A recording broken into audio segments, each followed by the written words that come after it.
Thank you for tuning into the Radicards podcast on Radicards.com. I'm your host, Patrick Greeno, and today I have with us Ryan Daly joining us for this episode. Today we've got some interesting action items to discuss. Let's dig right into it here. First things first, the Radicards podcasts are now available on iTunes.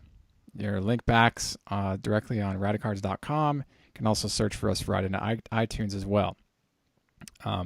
If you're listening to this on Radicards.com, you can see the link backs on the right side of the page.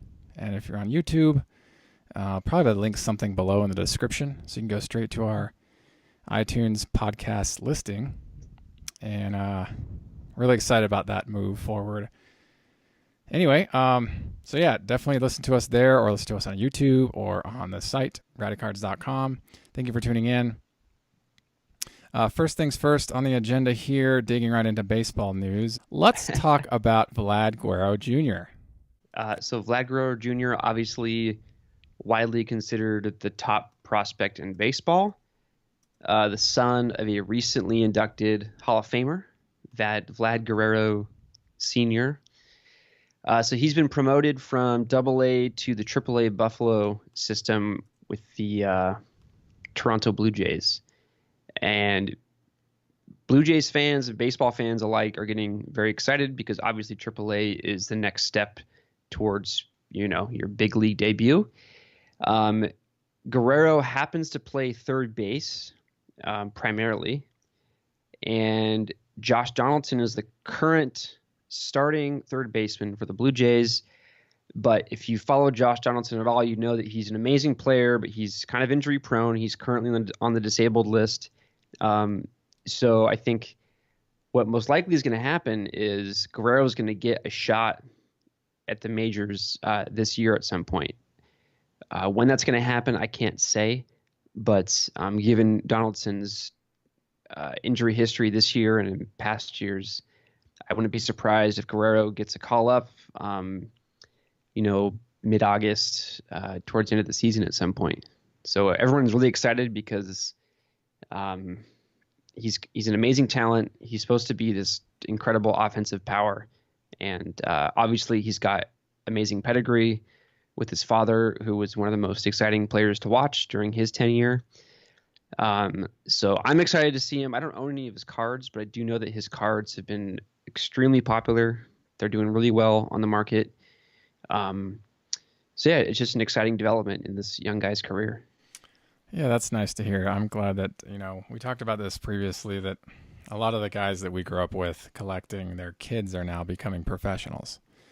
And so it's fun to see the next crop of guys come up. And there are a lot of this, kid generation of the stars that we grew up with. And so, and I'm learning about new ones like all the time. Like, oh my gosh, that's his son. Yep. And so it's really cool to see that. I hope he's successful in the AAA atmosphere and is able to shine into capacity that will bring him an invitation to the show. Now, talking about Josh Donaldson, he had a spike in popularity a couple of years back, and his marquee value has kind of softened. And I don't know if that's due to the fact that he's in Toronto and not like down in a bigger market team, or what the deal is, or the fact that, people collected him for a minute and then they just kind of don't. I don't really know what the situation looks like for Donaldson. All I know is there's been a lot of hype around Guerrero Jr. And so this is kind of a nice move forward with him.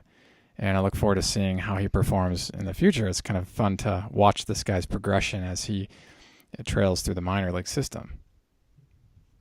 Absolutely. I mean, it's just sort of a classic story of out with the old and with the new, I should say. Not that Donaldson is necessarily old, but he went to Toronto back when Toronto had a kind of a powerhouse of a team, 2014, 2015, with Jose Bautista and Edwin Encarnacion and all those guys.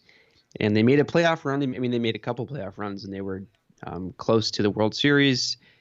Didn't quite get it. And I think Josh Donaldson is sort of the last remnant of that playoff team that the Blue Jays had. And it's looking like they might sort of start to go around into like a rebuild phase, most likely centered around Vlad Guerrero Jr. if I'm not mistaken, Donaldson is a free agent at the end of the year, so it makes even more sense to call up Vlad and get him some playing time in the majors because he's their supposed starting third baseman going forward. Yeah, you're right. Donaldson's up for free agency at the end of the year. Well, actually, 2019 Okay. starts, so technically at the end of this year, and then he's ready to be signed in 2019 if he can find a Yeah, pickup he'll team, find which I'm sure somebody. he'll be fine. He's a Yes. productive player. He's MVP in 2015, and he had a really incredible year that year. 41 home runs, 122 runs, 123 RBI, 297 batting average. I mean, he's solid. And I remember back in 2010 pulling his Superfractor and being like, "Who's Josh Donaldson?" I actually wrote about it in like one of my earliest blog posts ever, and it's really cool to see that he's, where he's come over the years. I remember in 2011 thinking about putting together the whole run since I already had the Superfractor, and I saw the red refractor for like $12 on COMC or something non-auto, and I was like, okay, well, I'll just pass on it. And sure enough, he turns into a star. And so I look back and I'm like, oh, I should have put that run together, That but would be cool. whatever. I got one of the Yeah, best that's cards, so I'm solid. But yeah, it'll be interesting to see what happens this following year, who he's going to end up with. 'Cause I don't know if the Blue Jays are interested in signing him again because he's still pretty young. He's 32. Some might argue that that's teetering on past prime. I can't make these arguments. I don't know. But with baseball, I think about, athleticism starting to decline at a certain age because of the toll on the right. body over time. I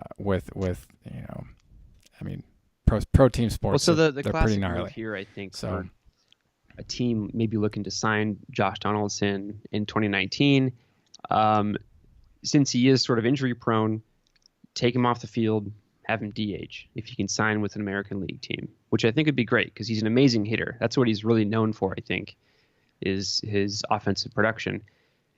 Or move him to first base, which is still an extremely difficult position to play, but it's not as high impact and it doesn't require you to be so acrobatic like third base does. So I think there's some flexibility with him. He's obviously an amazing talent. I'd be surprised if the Blue Jays picked him up again, given that Vlad Guerrero is in their system, just ready to hop into third base. So he'll find a place, especially given his age. 32 for a baseball player isn't that old. And like you said, he's got MVP under his belt. He's got some super productive statistics. So I hope he lands somewhere, on a team that's a contender, so we're able to watch him in the playoffs at some point. It'd be great to see him get a ring. I'm sure you'd like to see him get a ring, given that you are the Superfractor owner. well, I have the 2010 Bowman Chrome Prospects non-auto Superfractor, which Yeah, to me I it's think a is big the more card. desirable card. I just appreciate the cards that, I appreciate the card by itself without the autograph. I learned later that there was an autographed version, but I didn't like it as much. I appreciated the picture that was used on the Bowman Chrome Prospects card. So wherever he ends up, I'm happy for him. I just want him to be successful in his career. I want him to be a successful producer. And same with Vlad Jr. I hope that we'll be able to see some of him in the coming year. But yeah, good stuff. I'm glad we got to talk about that. That's a nice little update. But moving on, we've got Jesus Aguilar. This is something you wanted to talk about. Why don't you jump right in there? And Sure. So if you've been following the 2018 baseball season, I'm sure you've heard Jesus Aguilar mentioned at least once or twice.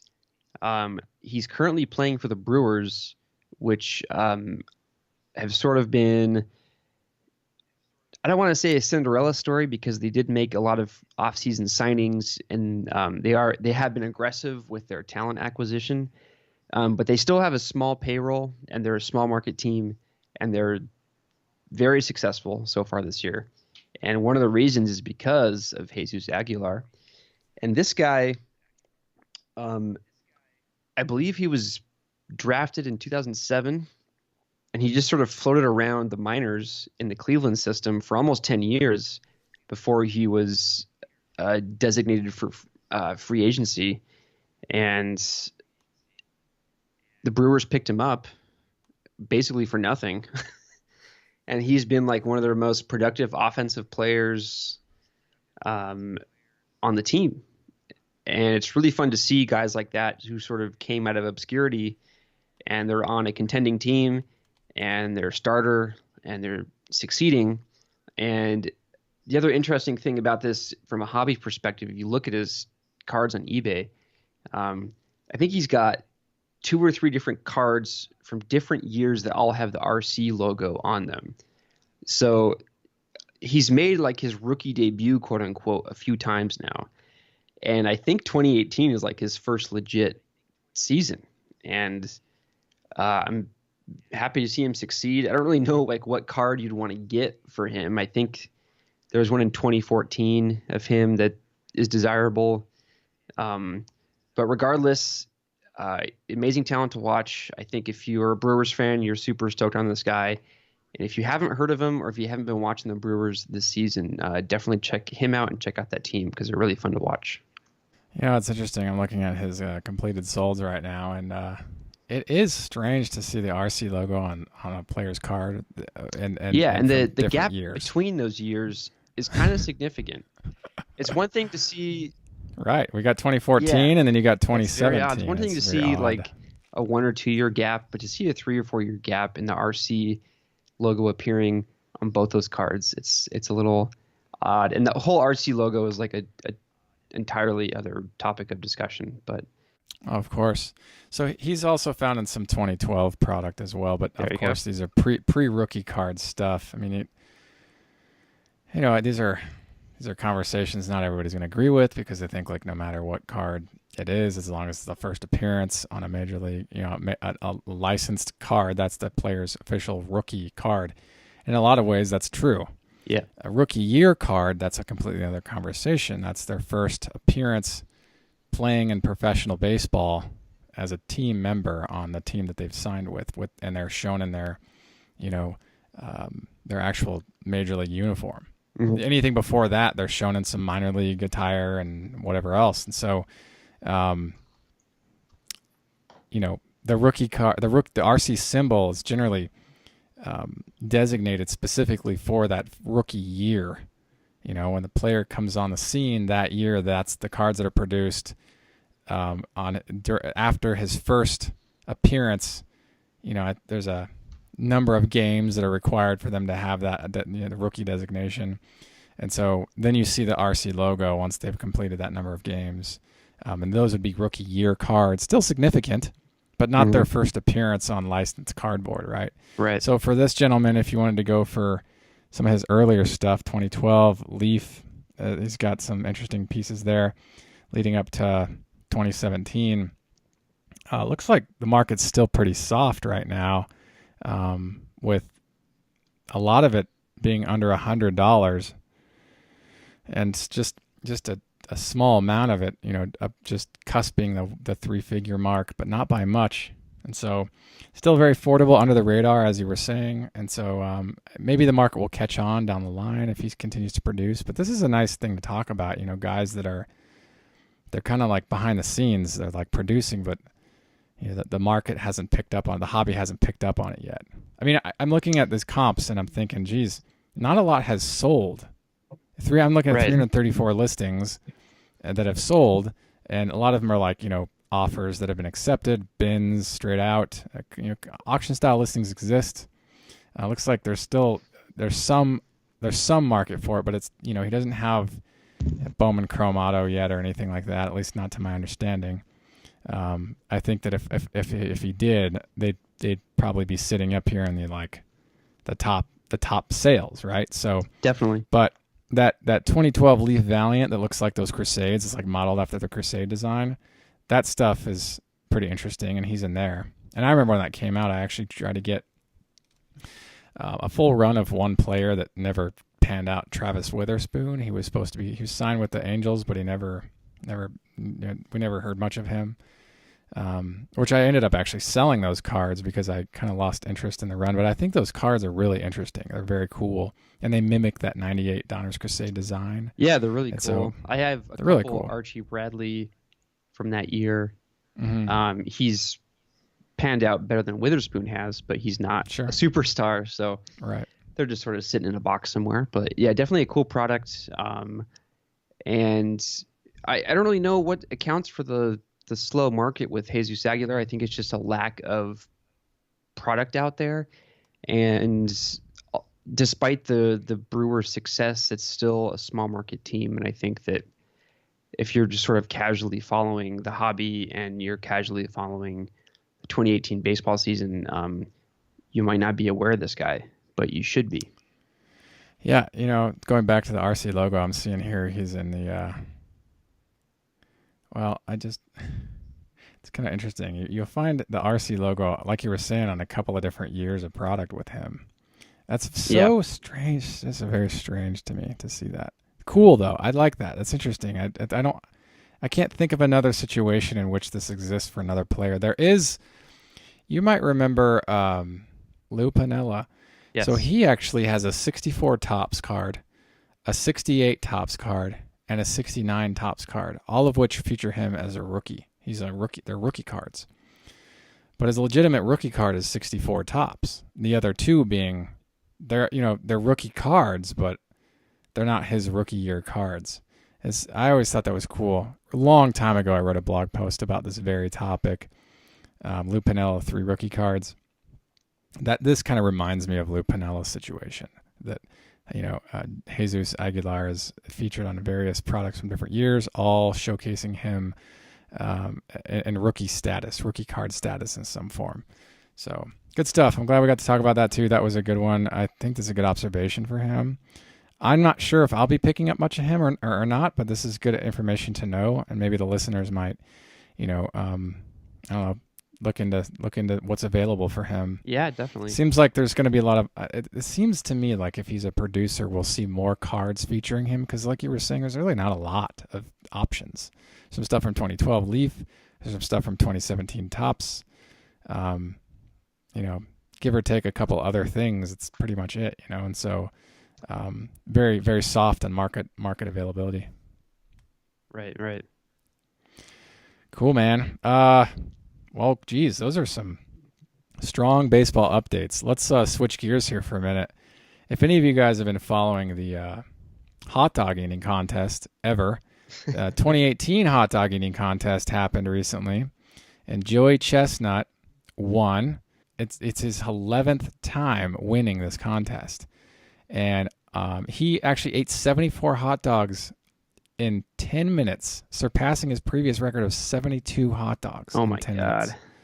That's gnarly. I couldn't see myself ever doing this, but I think thinking about how much food needs to be consumed in 10 minutes, it's a lot to think about. It's like an incredible amount of food. Didn't he surpass the previous record holder by like 2 or 3 fold? Previously or this one? This time? Before he came on the scene, even I don't know, man. I think the previous record holder was down like in the 20s or 30s, and he came out and was up in like the 50s, 60s, 70s, which I don't know what he does to prepare for that. I don't think I want to know, but it's very impressive. Yeah, I guess he eats hot dogs all the time. I don't know if you remember that there was like that Asian guy some years back that was real small and he would eat really fast, and he was just like slaying the records like on speed. He had the system down to like consume food in such a way that he was able to stack food in his stomach really easily. Well, he ended up like winning almost any food eating competition he was a part of for years. And then he went on to get arthritis of the jaw, and he retired. Oh God. Because of, you have overuse, and then you got arthritis is a common result, a common, outcome of overuse of anything.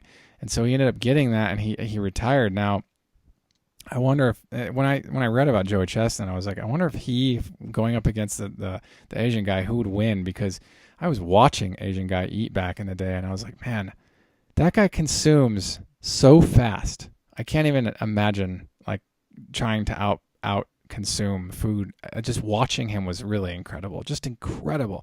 Really, really fascinating to watch him. Now, Joey Chestnut, 74 hot dogs.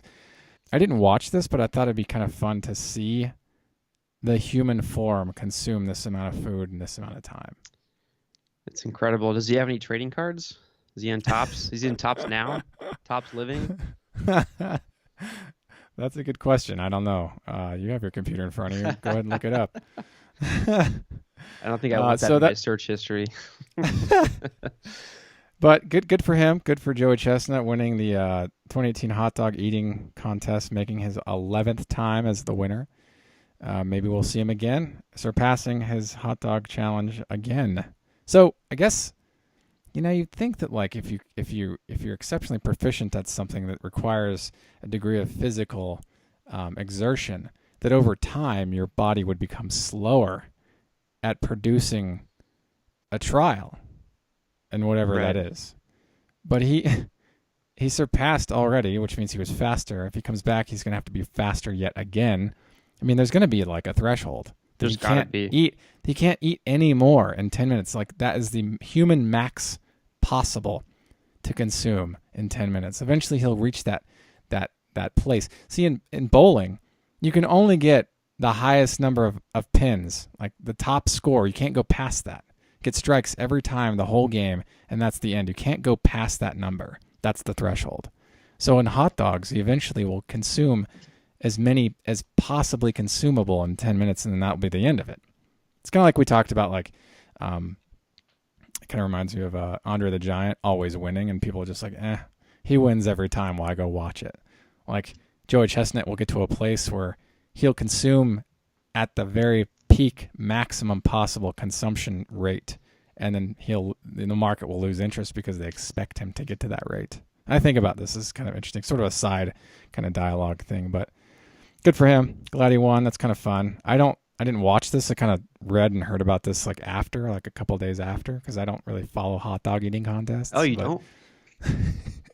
But I think it's cool. It's like kind of a fun thing for people to go to and watch. I think it's kind of fun. There's another contest of hot peppers. People eat like God. They eat like every pepper they eat, the next one is hotter than the one before, and people drop out along the way, and so whoever can get to the down the line the furthest is the winner. Oh, Now that's a contest I would like to at least consider trying because I love spicy food, but this kind of reminds me of that. So cool stuff. Speaking of food, the Albuquerque Isotopes release a unique treat on the 4th of July. The green chili cheese donut burger. So what it is a green chili cheeseburger, and instead of buns, you've got 2 donuts. So you've got like this like spicy / sweet. So it might make more sense than the hot dog served to you in a piece of cotton candy sprinkled in, what candy on top of it. So that to me is a little bit too far out. But the green chili cheese donut burger makes a little bit more sense. This sounds good. I would try this. You would try this? Yeah, so, definitely. I'm not the type to consume this kind of thing, but I absolutely love this kind of innovation in culinary arts. I think it's really rad and super fun. But I generally do not go for this kind of thing myself. A little bit too high of a caloric intake. Would you split it with me? What if we split it? I think that'd be a good medium ground here, because I'm sure that it's way too much for one person. I think you're right. But if we split it, I mean, come on. Maybe I could split it. I might split it. All right. We could talk. We'll make it. There's dialogue there somewhere. Good stuff. I think that's cool. I think it's fun to see that kind of thing. Like, just more fun entertainment value for the attendees. And whenever you're adding value to somebody who's paying to go and see, to get some product from you, whenever you're adding a little bit more value in, I think that's like really nice. I mean, they don't have to do that, but they do that, and it's kind of fun. Of course, they're charging for it. It's not like a freebie. This isn't pro bono work. They're charging for this burger. They're just making it like, hey, while you're here, we've also got this really cool treat. Try it out. Sure. So I think that's, instead of becoming like, complacent, just offering the same thing every day, to try something new and keep it on the forethought. Like, what else can we offer to make this more interesting? From a business standpoint, it's very smart. And so I thought that was cool. Yeah, well, it's, they charge for it, but you can't really get it anywhere else. So it's Right. kind of a unique thing. So have you been to the stadium? Have you seen this team play? Yes, I've been to the stadium many times. It's a beautiful stadium, and it, Albuquerque has great sunsets, and so night games, whenever they happen, we're often blessed with incredible sunsets. Nice, cool. And so it's really, really cool. But yeah, the stadium's beautiful, and it reminds me of being young, and I just love being down there when I can. I go to a couple of games a year. I'm not a season pass ticket holder or anything like that, but gorgeous stadium. If you ever get a chance to go to a game, AAA for the Colorado Rockies now. Oh, We used to cool. be AAA for the Los Angeles Dodgers, but I guess it made more sense from a logistical standpoint to be AAA for a closer team. Sure. So I totally get why we've moved over to be AAA for the Colorado Rockies. There was some talk about becoming AAA for the Florida Marlins, or Wow. what now Miami Marlins, but that Right. just doesn't make a lot of sense because they're all the way on the East Coast. So, but yeah, cool. Going back to it, really cool, interesting stuff coming out of the stadium for cool eats if you're hungry. I don't know if that was a one-off or if that's a continuation. So don't hold it against me if you get there and like, oh yeah, it was only for July 4th. Sorry. But moving on, let's talk about the hobby a little bit. There's some interesting developments in the hobby. There's been talk that distributors are starting to favor business from breakers over hobby shops hmm because breakers go through so much product, Absolutely. Yeah. and hobby shops, they might place an order for a couple of boxes here, a couple there. But because a lot of people are getting their product broken online and they stuff shipped to them, it kind of takes away from the hobby shop foot traffic. Like why would I go to a hobby shop when I can just do it all online? Like that's the big thing I hear from hobby shop owners. Like, why don't breakers do it here? I was like, well, why? I get it's important to have that partnership in some way if you can find a way to kind of couple that. But what's in it for the breakers to go to a hobby shop and do that? I get what's in it for the hobby shop is get foot traffic in the door, but what's in it for the breakers? That's it's got to be kind of like a two partner gig. Right. And so I don't really have much to say in this capacity other than I get why this kind of thing would happen. I don't really, I'm not love, hate. I'm sort of neutral. I don't really care either way. This is just an observation in the hobby is that, so there's some chatter about distributors favoring breakers over the hobby shops. Now I can't back this up with certainty. Like I said, this is just campfire talk. But it is interesting to hear these kinds of things tossed around. Now, if you're a distributor and you have a breaker coming to you and say, hey, I want $1,000 worth of these boxes, I need this twice a month for the next 3 months. And then a hobby shop coming to be like, well, I need 2 boxes of Bowman Chrome and 1 box of this and then 6 boxes of Tops or whatever.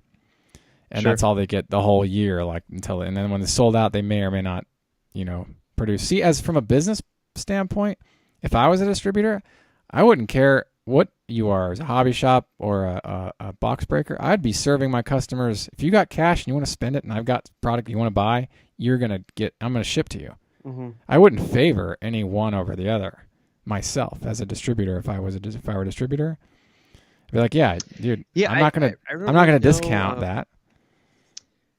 I'd really be curious to see how valuable the distributors see local hobby shops. I think as collectors, I know you and I find them very valuable. I hope that at least my local shops are in business forever, but I do know that it's kind of a fringe market out there. And this idea of box breaking is a really fun way to sort of get people engaged, and it's not localized at all. You can do it online, and you can sort of buy a share of a case of a new product for like a pretty nominal fee. So that's cool, and I get that. I will say that I was a part of a break probably 4 or 5 years ago.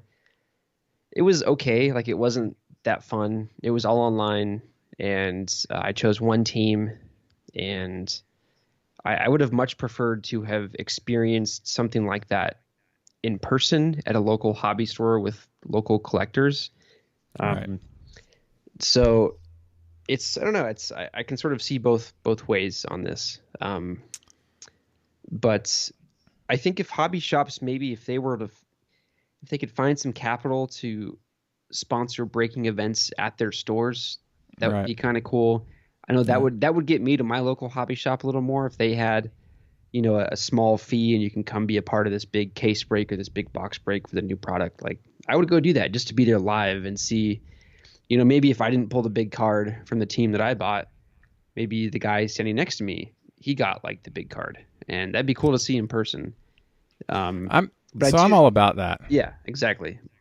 But I do see online, like obviously people live all over the world and are into sports cards, and you can't have everybody at the same hobby shop, wherever you are. So I understand that it's a nice sort of decentralized way of getting people focused on one particular case break or one particular box break. And I share the same sentiment as you, is that, if my local shop sponsored a breaking event, um, I think it'd be making a lot of fun to go and watch and see what is pulled. But, I look at it as like, well, the store is getting a bunch of foot traffic from that. Exactly. The breakers, I guess they would get the local markets from that, because local market's great, but it can never compete with the online market, because the online market is world, Right. whereas the local market is maybe your zip code. I mean, it's just, I look at it like, what's in it for the breakers? Maybe new customers, but only for a small market. I mean, I'm just thinking about it as like, I've had conversations with some shop owners, and one guy was complaining about, the market's, the online is going to hurt the market in this and that way. I was like, well, of course it's hurt the market. That's why there are a few hobby shops still around. But it's also given accessibility to a lot of people that didn't have hobby shops in their neighborhood, or Oh, definitely. and Yeah. so that's the big reason why the online market is so successful, is because it's convenience, Mhm. it's accessibility. And if I don't have to drive hours or even days to get to a sports card shop, if there's not one near me, I can just buy my stuff online. Hobby shops are a lot of fun. I myself love going into hobby shops and getting to know the owners and going through the boxes and going through the showcases and talking shop, with them. So I really get a lot out of that. I enjoy it a lot. But their inventory won't have generally what I need or am looking for. Like, I'm very advanced and proprietary in the way I collect, and so because of that, I can walk in and out of a hobby shop without buying anything. Be completely happy with that interaction. But I Right. go to hobby shops hopefully to acquire something to add to my collection, and oftentimes I'm kind of left empty-handed. It's not every time, but it does happen. And so if there was a way to get me there to enjoy some new situation, like, well, I'm meeting some new box breakers, I might meet some other people locally to make friends. If there was a way to like finesse it into a show, I think that would be beneficial for a lot of people, and it would just be fun for the breakers. But going back to my original point, I don't think, and like I said, I can't back any of this up with factual like evidence, because this is just like campfire talk. But I would feel hard pressed to believe that any distributor would discount the quality of a consumer interaction in any capacity. Like, oh, you're not a breaker, I'm not going to sell. I think that all distributors sell to whoever as long as they have money, right? Yeah. So I can't. I heard this somewhere like online, and I was like, well, we should talk about that. But I have a hard time believing it's legitimacy, because it's in any business's best interest to serve any customer who's a willing buyer. Yeah. I mean, it's an interesting topic. I remember when I was growing up, I sort of grew up like in the heyday of the local hobby shop. There was seemingly one on every corner in the part of the country where I grew up. But they a couple of the shops I went to, they used to have like pizza nights every Tuesday, and you could come and you'd buy packs, and they would sort of have these arbitrary prizes. Like if you pulled a card with a guy that had a mustache, and you would get like some tokens, like, and you could use those tokens to buy other things.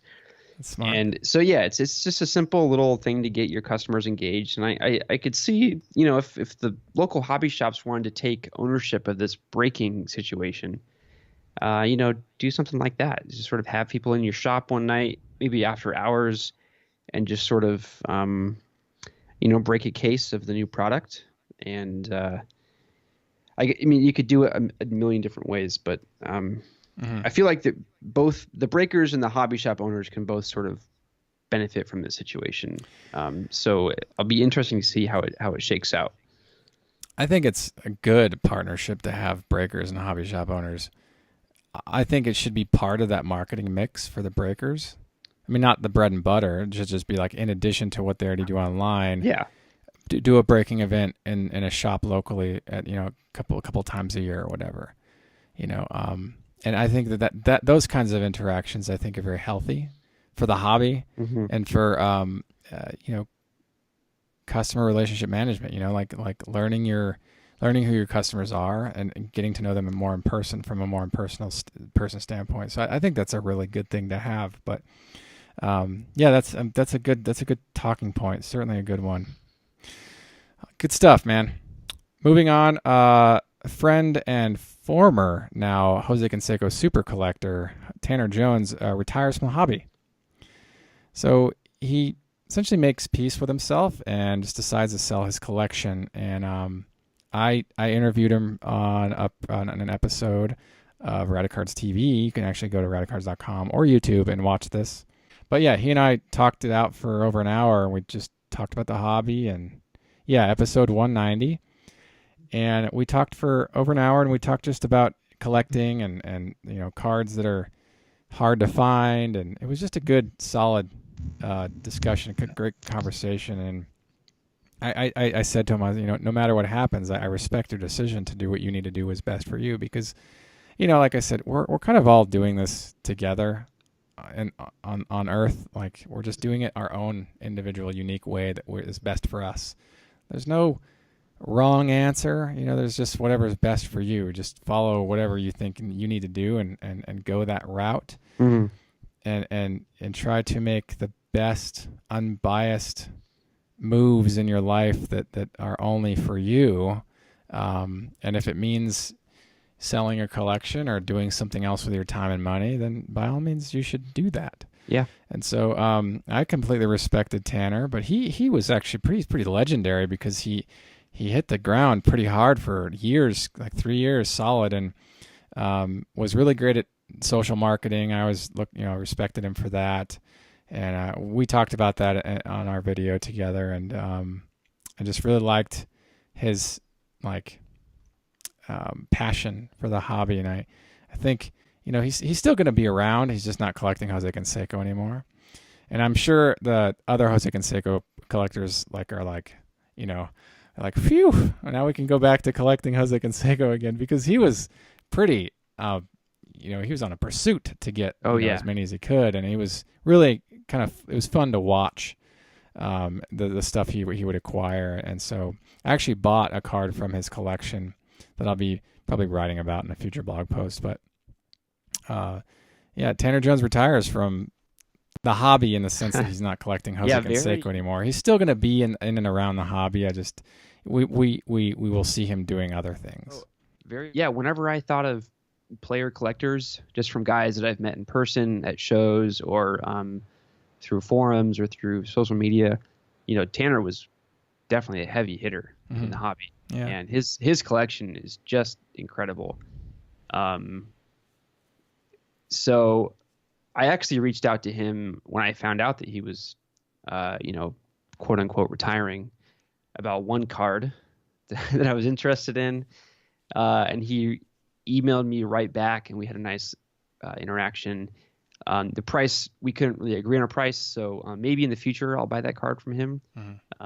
But regardless, he is definitely sort of a legend in the hobby, and I'd be curious to see sort of what the future holds for him. It's a huge collection to move, and I'm sure he's got a lot of interest from Canseco and non-Canseco collectors like me, who are just sort of like, oh, that one card, I kind of like that. Right. So I can't imagine what he's going through right now, given his current inventory. But it seems like he's in a good place, and I hope he's happy. I know you're familiar with my situation, selling off my Nomar Garcia Right. Power collection. Right. It's just it's not really anything to do with not liking sports cards. It's just sort of, you focus so much on one player and you kind of want to diversify a little bit. And so I encourage people to read the exit interview that Pat did with Tanner, and up on Radicards. It's fun to sort of look into the minds of these guys that have been so dedicated for several years. Yeah, he's a good dude. I like Tanner. He's a good, solid, just a nice guy. I really like him. And yeah, to your point, you moving your Nomar collection is no easy feat. And Tanner, again, he's got a lot of work ahead of him, but sounds to me like he's moving a lot of the key pieces out of the gate. He's very busy doing that. So I said, and he agrees that like whatever's left, block it together and sell it as a lot. And he's like, oh, absolutely. Because when I was selling that big Conseco collection back in 2010, there was a lot of stuff that I just blocked together, and I was like, just blow it out. But individual key pieces, I would try to sell and maximize returns on the collection in that way. So I wish him all the best, and you hope to see him around, regardless of what he's collecting. He has an interest in sealed wax, which I think is kind of a fun collecting pursuit, because there's a lot of interesting wax boxes out there, and some of them are becoming more rare. And so he's interested in that, and so I think that was kind of a cool segue. And I just wish him all the best. So good stuff. Moving on, we've got Shohei Ohtani's 2018 Stadium Club Chrome Superfractor was pulled just one day after the release of 2018 Bowman Chrome. Now, you might remember that when Finest was released, it was a day later, or not even a day, that the Superfractor Auto was pulled. And so I think about this, and I'm like, gosh, man, that's a good sign that the hobby's got a strong heartbeat. I think about the SRP of products after the key pieces are pulled. And then I wonder, like, wow, what does that do to market interest? Like, oh, the good stuff's already been pulled. Why would I buy it? Right. Yeah. 24 hours after this, it's not even 24 hours, really, because nothing happens right in 24 hours, right? We're just looking at a span of time. Like, a day passes or whatever, and we've got the big card being pulled. I think the 2018 Stadium Club Chrome Ohtani is a less interesting card than his other cards, because it's got the classic like headshot pose of him in like a suit with like the jersey over it that we've seen on many cards over the years. Right. Big one that comes to mind is the 91 Don Russ Darryl Strawberry with him in the same arrangement but with the Dodgers uniform. That just comes to mind all the time with that sort of thing. Or if you want to go further back, there was a Topps card that features Wayne Gretzky holding up a Kings uniform. You might remember that one. But yeah, so I just wanted to touch on that we have two big products, Finest and Stadium Club, both of which yielded the Ohtani Superfractors within a day of product launch. I just think that's it's incredible. Like, statistically near impossible. And so I think that's a very interesting thing to have. Great card to pull, regardless. I just no matter. It's a cool card. I've always been a fan of Stadium Club. The edge to edge kind of photography layout. There's not really a border, and I feel like the focus on photography has always been in the Stadium Club product. Mm-hmm. So I was a little disappointed to see that the sort of press release kind of photo of him in the suit and jersey. All right. I would have liked to see more of like an action photo of something I maybe haven't seen before. But it moves so quickly with Topps. They just have to sort of put the products out there. I get it. So totally, I'm with you though. The I like Superfractor. I mean, especially because Stadium Club is it's on the pricier side of the Topps product range. Mm-hmm. So to have the biggest card essentially pulled like instantly it's got to. I don't really know what it's done for that product's popularity. Well, there are a lot of great cards in the product. I mean, I think it diffuses the buzz slightly, but you've got those like minted gold parallels that are like case hits or something. I mean, they're really rare, but they're beautiful. So I think the product is still great to buy. And if you don't care about modern prospects, you just want some cool looking cards, Stadium Club's a great way to go. And Yeah. like you were saying, like you've got the full frame photos, and they've always got great photos in a Stadium Club. I've always liked Stadium Club in that way. I haven't bought anything modern. I've seen it online. I think it's just a cool product, but yeah, it's a nice thing to talk about though. The Ohtani being pulled, great. It's a good thing we get to see the thing. I like that. Yes. If you want to see a picture of it, just go to radicards.com. I've actually have a blog post about it. You can see an image of it there. It's a great card to have. No matter, any Superfractor is great to have, right? They're just gorgeous cards. So, anyway, moving on. 1995 Bowman's Best Vlad Guerrero is like the card. Or it's a great card to have. This is great rookie card of Vlad, and the refractor is like the card to get. The refractor is always desirable. On April 18th of this year, the original photo used on the 1995 Bowman's Best Vlad Guerrero sold for just $850. Now, it was a $1,500 bin OBO, and $850 was the accepted offer. Now, I've kind of taken a little bit of a pulse in the market about this, and a lot of people think that was a bargain. I also, too, think that was a bargain. Now, I will say this. The pictures themselves, the actual pictures that that they used, they are, in fact, the exact pictures, but there's the borders are kind of miscut, but you can see these again on radicards.com. I blogged about this. You can go check out the images. Really cool stuff. So I don't know if that is, I don't know if the quality of the actual print cut affected price, or if it was $850 still seeming high for a Vlad anything. But I think, in my opinion, I think $850 was a bargain because they're the actual pictures used. Now, we talked previously about the Polaroid that was used for the 89 Upper Deck Griffey card. So this is kind of is on in the same sort of theme, right? The original quality photos used for the card. Really, really cool stuff, I think, and I would have loved to have it. I really appreciate stuff like this because it's in alignment with Americana sort of thing, and I really like that piece of it. Yeah, it's a really cool piece. I love the original photograph for any sort of iconic sports card. Right. I remember the original film for the 1968 Nolan Ryan was on eBay for a little while. Obviously, that was asking a huge price.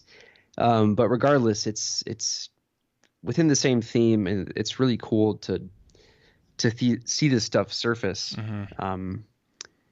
And the Guerrero, it's good timing with him just being inducted into the Hall of Fame. Totally. It's a really iconic image, I think. To me, I always think of that 95 Bowman's Best card when I think of Vlad.